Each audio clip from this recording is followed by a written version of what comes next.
Well, let's get to new U.S. Senate polling that's showing some Democratic challengers giving Republican incumbents a run for their money. In North Carolina, Democrat Cal Cunningham holds a 10-point lead over incumbent Thom Tillis, 48 to 38%. In Maine, Sarah Gideon leads incumbent Susan Collins by 4, 45 to 41. In South Carolina, incumbent Lindsey Graham is statistically tied with Democratic challenger Jamie Harrison, 45 to 44%. In Georgia, incumbent David Perdue holds a 5-point lead over Democratic challenger Jon Ossoff, 47 to 42. And in Michigan, incumbent Gary Peters holds a 5-point lead over Republican challenger John James, 49 to 44%. Hey, Bob Costa, obviously the North Carolina race stands out. 10 points.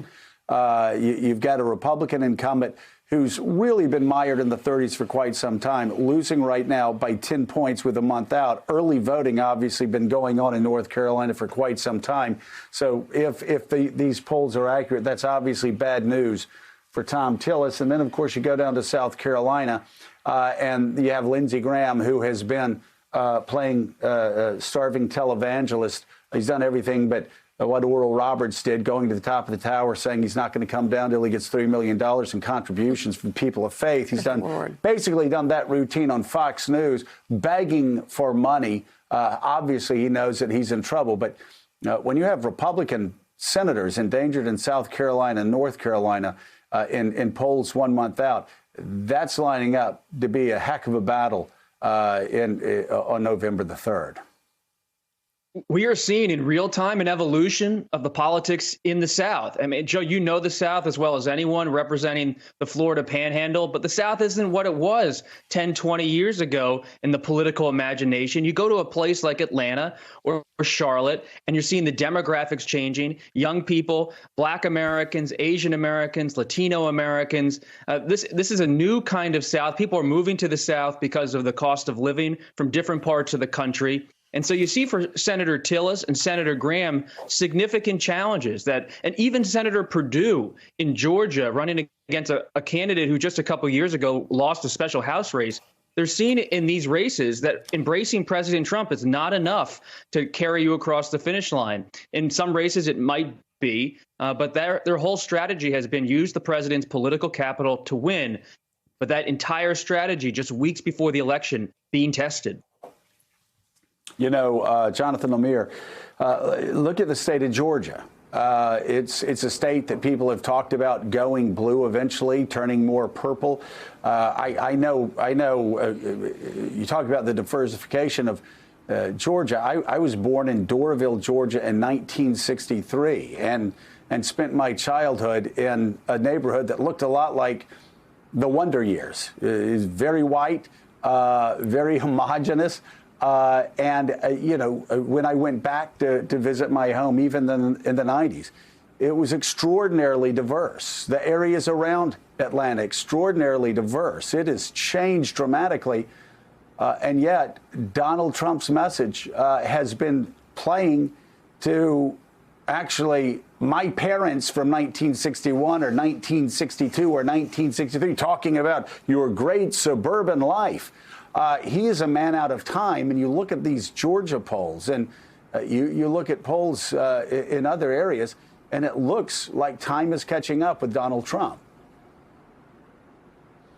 That's right, Joe. He is seemingly out of step with where much of the South is going right now. Georgia, as you know, Democrats have had their eyes on for a while. They saw this transformation. They saw Virginia transform into what was a red state, into a true battleground, and now a pretty consistent blue state that's not really up for grabs, either party thinks.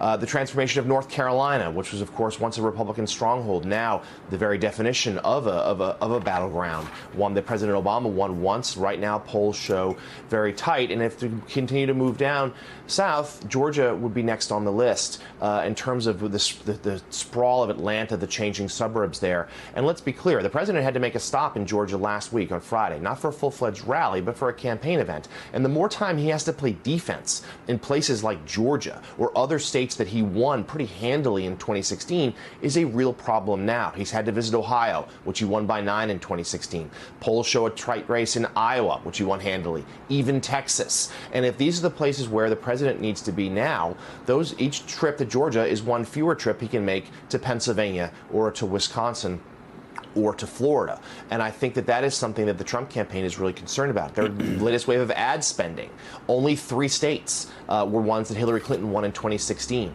The other 12 or so, I believe, in their 15-state ad buy are places that he won last time around, needing to play defense. Joe, I also wanted to get your take on this. We talked with Steve Kornacki in the last hour about the seeming surprise that maybe some split-ticket voters in South Carolina, those who are still backing President Trump, but might be moving away from Lindsey Graham and heading to Jamie Harrison, the challenger there. But there are 2 other states where is that happening as well. Look at North Carolina. We talk about Tom Tillis and the huge deficit he seems to be facing, but the presidential polls show a much tighter race there.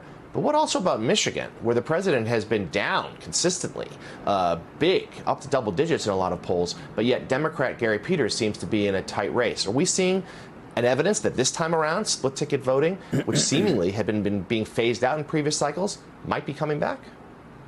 I'm skeptical. I really am. I'm only skeptical of that dramatic of a swing in split-ticket voting.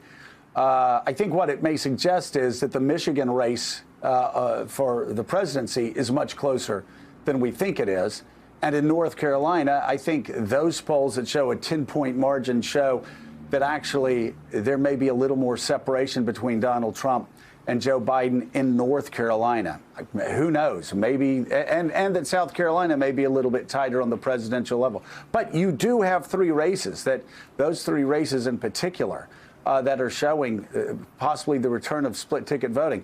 I can't speak to Senator Peters and how he is with rank-and-file Democrats. I do know that Tom Tillis and Lindsey Graham have never been trusted by rank-and-file Republicans. What you may be seeing there, especially with Lindsey Graham, who said some of the most harsh, acerbic things about Donald Trump as anybody on the national stage before quickly flipping over to becoming one of his most I'll just say one of his most loyal followers, you may be seeing disgust from people across the electorate. David Ripp. Thanks for checking out MSNBC on YouTube, and make sure you subscribe to stay up to date on the day's biggest stories. And you can click on any of the videos around us to watch more from Morning Joe and MSNBC. Thanks so much for watching.